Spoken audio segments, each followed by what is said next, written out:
Bienvenido, amable oyente. Soy Baldermort y deseo presentarte las facciones del universo de Warhammer 40.000. Así que exploremos la facción conocida como los Warhounds, quienes ahora son infamemente conocidos en toda la galaxia como los Devoradores de Mundos. Amable oyente, no temas si escuchas términos que aún no conoces. Los explicaré todos en mi informe sobre Horus Lupical, que debería estar disponible muy pronto. Espero verte entonces. A través de la galaxia hay un nombre que infunde horror y terror en todos los que lo escuchan. No es posible la rendición, no se puede esperar clemencia, no se puede prevenir ningún trueque o alarido. Un informe de los Devoradores del Mundo solo puede significar una cosa para cualquiera que reciba esta triste noticia: aniquilación. Donde otras fuerzas del caos esperarán y aceptarán la rendición, el sacrificio y la súplica, los Devoradores del Mundo no lo hacen porque son el perro del destino para cualquiera en su camino. Su salvajismo es legendario y su llegada solo significa matanza. No se arrodillan ante nadie y no lo esperan de sus víctimas. Cuando llega una flota de Devoradores de Mundos, anuncia el arrasamiento de innumerables mundos de toda vida en un tsunami de sangre, el único sacrificio que el gran dios Khorne considera digno. Los Devoradores de Mundos alguna vez sirvieron al Imperio, pero siempre fueron carniceros, tal como los había hecho su padre, el Emperador. A pesar de cuanto intenten los fieles ocultar este hecho, son como el Emperador pretendía. Otras legiones astartes que han caído en el caos pueden afirmar que una vez fueron caballeros resplandecientes al servicio del emperador, pero en realidad poco ha cambiado para los Devoradores de Mundos excepto su amo. Siempre han sido fieles a su esencia. Simplemente ahora obtienen elogios y bendiciones de su nuevo dios, donde antes solo recibían acritud, desprecio y censura del archihipócrita, el emperador, por realizar los deberes para los que fueron creados. Ahora me apoyaré en la sabiduría existente antes de llegar al corazón del asunto. Créeme, no querrás perdértelo. Para citar, la 12ª Legión se formó en Terra, sin un lugar geográfico particular de reclutamiento. Sin embargo, los registros fragmentarios sugieren que durante el proceso de formación de la Legión, un proceso de selección experimental pudo haber resultado en que las primeras incorporaciones se formaran a partir de los candidatos más agresivos y competitivos. Aunque esto no puede confirmarse con certeza, los primeros registros de la Legión sí señalan que se consideraba una fuerza altamente agresiva, de sangre caliente y salvaje. La Legión naciente y relativamente pequeña fue desplegada en las guerras de unificación, siendo la liberación de Sudáfrica el primer enfrentamiento registrado. Sin embargo, por razones desconocidas, después de sus batallas iniciales, se mantuvieron en gran medida en la reserva imperial durante el resto de la unificación terrana e incluso durante la conquista del Sistema Sol. Aunque las verdaderas razones de esta retirada de las líneas del frente son desconocidas, una razón sugerida fue que simplemente se mantuvieron fuera del tablero en caso de que un percance repentino en las campañas imperiales resultara en la necesidad de un refuerzo rápido y fresco. Otra razón propuesta, más susurrada, es que se mantuvieron deliberadamente en jaque en caso de que surgiera cualquier deslealtad entre las tropas del emperador y necesitara ser rápidamente terminada. No obstante, la Legión continuó creciendo y se entrenó para la guerra con determinación.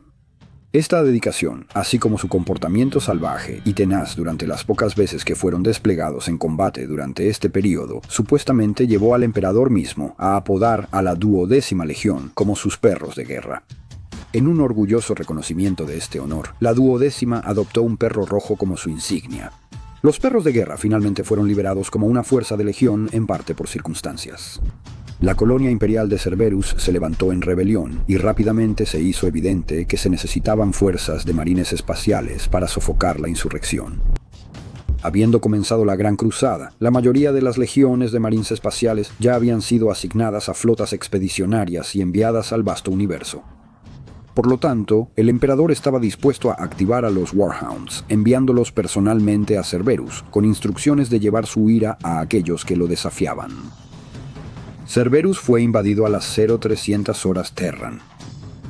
La señal de todo despejado fue transmitida por el comandante de los Warhound a las 0808 antes meridiano, Cuando se le preguntó cuántos prisioneros estaban esperando ser procesados, el comandante de los Warhound respondió que no se le había ordenado tomar ninguno. Las tropas del ejército imperial enviadas al Cerberus en las secuelas informaron haber descubierto escenas de carnicería impactante, una indicación de bajas masivas en ambos lados. A medida que la Gran Cruzada avanzaba, la 12ª Legión se dividió en una serie de comandos independientes, cada uno con miles de marines espaciales fuertes. Estos destacamentos se usaban teóricamente como elementos de reserva para otras fuerzas de la Cruzada, pero de hecho se registraron como tropas de asalto de primera línea en muchas campañas exitosas, luchando junto a legiones hermanas como la Primera Legión, los Guerreros de Hierro y los Lobos Espaciales. Además, se enviarían reservas de Warhound para proporcionar un filo mortal a varias formaciones del ejército imperial en zonas de guerra problemáticas.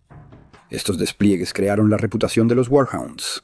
Se hicieron conocidos en toda la cruzada como tropas de choque despiadadas, cuyas acciones no estaban exentas de costos. Se decía que el despliegue de un Warhound solo tenía dos resultados: gloriosa matanza despiadada, o simplemente matanza. Además, comenzaron a circular rumores de que los Warhounds eran intemperantes con todos aquellos que se interponían en su camino, amigos y enemigos por igual. Comenzaron a difundirse historias de la Legión diezmando regimientos humanos cuyo rendimiento consideraban insatisfactorio. La verdad de estos rumores no se pudo determinar fácilmente. Los Warhounds mantenían deliberadamente una distancia de otras legiones astartes, elementos donde fuera posible. El único hecho definitivo notado sobre la Legión durante este tiempo fue que poseían un código de disciplina interna inusualmente severo, aparentemente necesario debido a su propia naturaleza conflictiva. La principal concentración de Astartes Warhounds, alrededor de 8.000 legionarios, se había agrupado en la 13ª Flota Expedicionaria, junto con elementos de apoyo y navales dedicados. A medida que la cruzada avanzaba y las diversas legiones crecían en tamaño hasta el punto de que ya no necesitaban una fuerza de refuerzo de reserva permanente, las unidades dispersas de Warhounds se consolidaron en la 13ª Flota, en el mundo de concentración de la Legión de Bond. A la 13ª se añadieron muchas otras fuerzas imperiales, especialmente aquellas que tenían reputaciones similares oscuras o cuestionables por violencia, particularmente tropas de mundos ferales y abhumanos. Las adiciones notables a la 13ª fueron los titanes de Ligio Audax y los guerreros de los clanes de armas Newman, ambos elementos poderosos cuya conducta había caído en un manto de sospecha y desconfianza. Se cree que esta agrupación particular fue una elección deliberada del Consejo de Guerra para acorralar en una sola fuerza todos los elementos imperiales que habían mostrado una tendencia a causar una destrucción masiva y pérdida de vidas enemigas durante sus campañas, de modo que el Imperio tuviera a mano una formación que pudiera ser desplegada donde se deseaba la aniquilación total del enemigo y sus obras. El registro de todas estas diversas fuerzas llevó a que la 13ª Fuerza Expedicionaria fuera conocida como la Sangrienta 13ª en varios círculos imperiales. Después de que Angron asumió el mando de esta legión recién rebautizada, una vez más se reunieron en el mundo de Bote, donde Angron evaluó sus fuerzas. Siempre poseedores de los regímenes de entrenamiento de autodisciplina más duros en las legiones de marines espaciales, los devoradores de mundos llegaron a nuevos límites bajo la dirección de Angron, adoptando fosos de lucha y combate gladiatorio en sus doctrinas. Cada guerrero que pasó la nueva prueba llevaba muchas cicatrices para demostrarlo. Aquellos que fallaron no vivieron para intentarlo de nuevo. Cualquier tradición marcial terrana que existiera en los sabuesos de guerra fue borrada por las nuevas tradiciones gladiatorias de Angron, y para cuando el primarca lideró a sus devoradores de mundos desde Bod, bajo su nuevo símbolo de páramo con colmillos, los devoradores de mundos habían adoptado el propio código rojo de Angron de competencia salvaje, la carnicería de los débiles. Sin embargo, Angron aún se negaba a reconocer a sus hijos, y durante sus campañas les ordenó derrotar al mundo objetivo en 31 horas. Este era el lapso de un solo día nuseriano y la cantidad de tiempo que le había llevado a Angron y su ejército de esclavos desarrapados lograr su mayor victoria. A pesar de la brutalidad e incluso el odio que Angron mostraba a su legión, los devoradores de mundos estaban comprometidos a ganarse su respeto. Mientras tanto, Angron había ordenado a su boticario, Garland Surlac, replicar sus clavos de carnicero e implantar las creaciones resultantes en los cerebros de sus legionarios. Sin embargo, el proceso resultó fatal para cualquier marine que se atreviera a intentar soportar el proceso. Angron demostró estar disgustado con sus débiles hijos y logró huir a un mundo salvaje durante 2 años enteros antes de que Karn lo encontrara y lo convenciera de volver a unirse a la Legión. Una y otra vez los devoradores de mundos no lograron cumplir con este plazo, y cada vez Angron exigía que el castigo fuera la diezmación, obligando a uno de cada 10 devoradores de mundos a ser asesinado por los otros 9. Después de que el centurión mago se negara a cumplir con la diezmación de la masacre de Gehenna, Angron fue arrojado a un frenesí sangriento y masacró a varios devoradores de mundos antes de ser sometido por sus propios liberianos. El episodio creó una crisis dentro de la Legión que vio a Mago liderar una revuelta cuando el boticario Garland Surlak anunció que finalmente había perfeccionado un método para la producción en masa de las uñas del carnicero dentro de la Legión. Sin embargo, la revuelta fracasó. Mago fue asesinado y Khan se convirtió en el primer devorador de mundos en soportar exitosamente las uñas. El resultado de una lesión completa de un astronauta mejorada con los motores de agresión se vio durante lo que se conoció como la masacre de Gehenna, una población planetaria entera masacrada en una noche de violencia sin paralelo. Pronto, los devoradores de mundos se convertirían en sinónimo de matanza y violencia a gran escala, sus enemigos no solo abatidos o aniquilados, sino asesinados hasta el último hombre en sus calles y fortalezas. Su leyenda por la brutalidad se volvió tan fuerte que más de una vez los mundos no conformes se rendirían ante la amenaza de que los devoradores de mundos fueran desatados sobre ellos. Ya de por sí, una raza aparte, los legionarios de Angron comenzaron a ser activamente evitados por sus compañeros de las legiones de marines espaciales, y se hablaba de ellos con temor por aquellos ciudadanos imperiales que conocían sus acciones. Los planetas sobre los que cayeron los devoradores de mundos no fueron simplemente aplastados, fueron destruidos por completo. Esto causó preocupación, incluso entre los comandantes imperiales más endurecidos. No menos importante fue el primarca Reboot Gilliman de los Ultramarines, quien denunció las atrocidades de Angron durante la limpieza de Arigata. Finalmente, Leman Russ trajo a sus lobos espaciales para enfrentar a Angron, trayendo la noticia de que el emperador quería que los devoradores de mundos dejaran de implantarse motores de agresión y para instar aún más a Angron a que cesara sus masacres. Lo que resultó fue un breve pero sangriento enfrentamiento entre los devoradores de mundos y los lobos espaciales, con Angron superando a Russ en combate individual, pero permitiéndose ser rodeado y condenado a ser asesinado por los lobos espaciales en el proceso, si así lo deseaban. Cuando quedó claro que Angron era una causa perdida y no entendía que su fracaso al liderar resultó en que quedara atrapado, Russ ordenó una retirada. Después de este evento, el emperador intervino, reprendiendo a Angron y ordenando la prohibición de las uñas del carnicero y cirugías psicológicas similares. Además, ordenó a los devoradores de mundos salir de la línea principal de la Gran Cruzada, enviándolos a los confines del norte del espacio conocido para combatir a los Xenos en lugar de a los enemigos humanos. Este exilio, probablemente pensado como un castigo, en cambio permitió a los devoradores de mundos la libertad de operar sin la observación imperial superior. No cesaron de las prácticas que el emperador había prohibido. Después de algún tiempo de este exilio, el emperador llamó a los devoradores de mundos a la línea. Aún preocupado por su comportamiento, se volvió hacia su hijo favorito y más confiable, el maestro de guerra Horus Nupical, y le asignó el papel de mentor de Angron y supervisor de los devoradores de mundos en un intento de contenerlos y hacerlos volver a modos de conducta imperial más aceptables. Esto demostraría ser un grave error. A medida que se acercaba la hora de la herejía, a Horus no le costó mucho corromper al amargado e infeliz Angron. Horus pudo alimentar las llamas del descontento de Angron con el comportamiento previo del emperador, reforzando la percepción de Angron de que había sido traicionado y que el emperador era un débil moral. Cuando los hijos de Horus rompieron con el imperium del emperador, Angron y los devoradores de mundos estaban con él. Dime, padre, ¿por qué te alías con el architraidor? No me alío con Horus. Me opongo al emperador. ¿Entiendes, Curaga? Ahora soy libre. ¡Libre! El centurión devorador de mundos Curaga y el primarca Angron, después de que este último hiriera mortalmente al primero en la masacre de Istvan Teite, lucharon con salvajismo en ultramar antes de ser llamados por los maestros de guerra como un asedio del emperador en su mundo trono, antes llamado Tierra, ahora conocido como Terra. Los devoradores de mundos fueron instrumentales en el asedio de Terra misma. Los registros de la Legión afirman que fueron los devoradores de mundos quienes hicieron la primera brecha en las murallas del Palacio Imperial. Una afirmación quizás verificada por los Bilogs imperiales sobrevivientes del asedio que muestran a los devoradores de mundos rompiendo las murallas con Angron a la cabeza. Sin embargo, también se dice que fue uno de sus campeones, Karn, quien fue el primero en entrar en dicha brecha. Fin de la cita.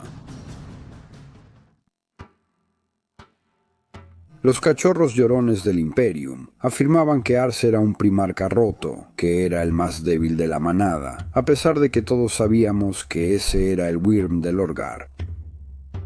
¿Por qué dicen esto? Porque de todos los primarcas, solo Angron, nuestro progenitor, no controlaba su mundo de aterrizaje.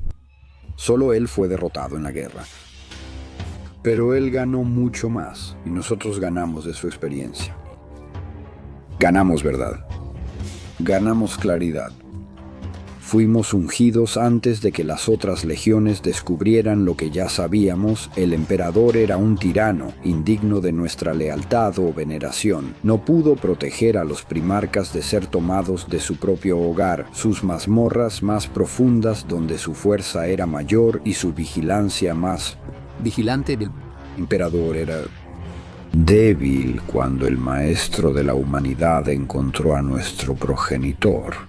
Se reveló a sí mismo como el demagogo indiferente que es. Angron estaba luchando entre su gente, preparado para morir a su lado, hombro con hombro, espada con espada, contra un enemigo insuperable.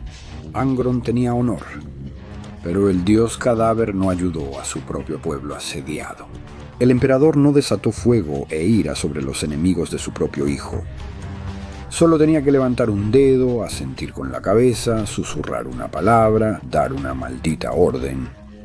Pero no, el cobarde indiferente utilizó su hechicería científica para secuestrar a nuestro señor desde el mismo medio de su pueblo, sus hermanos y hermanas, el rey de su elección, en la noche antes de su última batalla. Robó a Angron de su destino. Y así fueron a esa batalla solos, sin líder y despojados. Pero aún así lucharon y aún así murieron. El emperador no levantó un dedo. Pensó que no hizo nada, pero no fue así. Ungió a nuestro Señor con sangre, la sangre de su propia familia, su familia por elección. Ese día el emperador ofreció sacrificio al Dios Mayor, rindió homenaje al verdadero Dios. Toda la vida de nuestro progenitor estuvo bañada en sangre. Creció en una arena cubierta de sangre. Mató en la arena, dejando fluir la sangre como debería. Lo llaman mutilación. Nosotros lo llamamos mejoras. Los clavos del carnicero implantados en su cráneo, penetrando en su mente, eliminando toda piedad, misericordia y amor. Las otras legiones denunciaron la orden de Angron de implantar los clavos en su leal legión. No sabían nada, porque los clavos no toman, dan claridad, dan propósito, dan alegría. Antes de la llegada de nuestro Señor, no éramos más que soldados saludando, marchando, ondeando banderas y doblando la rodilla ante un hipócrita indigno. Ahora somos más. Ahora somos titanes que dominan el campo de batalla. Cada una de nuestras descargas es un coro de adoración jubilosa. Cada estocada de la espada es una oración, cada golpe del hacha es un sacramento. Somos los hijos del Dios más grande. Somos los sirvientes del primer Dios. Somos los campeones de Khorne, porque Él es un Dios simple. Él es un Dios honorable y solo desea una cosa. No hay trucos traicioneros. No hay libertinaje lascivo. No contaminación cobarde. El maíz solo anhela una cosa, batalla y sangre. Al maíz no le importa de dónde fluye la sangre, siempre y cuando fluya. Así que gritamos sangre para el Dios de la sangre, cráneos para el trono de cráneos y de nosotros, sus mayores guerreros, sus mayores campeones. Fluye como un río.